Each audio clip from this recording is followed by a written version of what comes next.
penderfyniad o dod nôl oedd just bach o frustration o dde. Fi'n meddwl falle yn bwysig o'n i wedi retire ar y pitch, ble o'n i wedi retire pryd ni'n yn y tro cynta, oedd yn ystafell y surgeon, a wedi dweud o Rod, I'm not going to...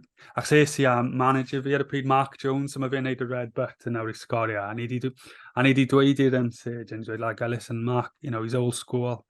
You need to tell it, you know, need to be direct with him, because he thinks I can run this injury off. Fi'n gofio weithio hanner amser I gem, and he's well, I'm struggling a bit. A ddim yn, oh yeah, you run it off, give it 10 minutes.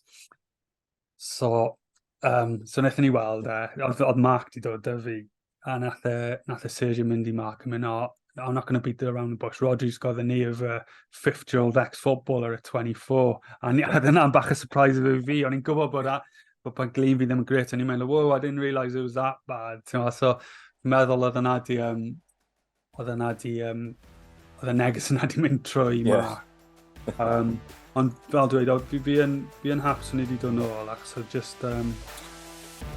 o'n i chi retire ar y pitch.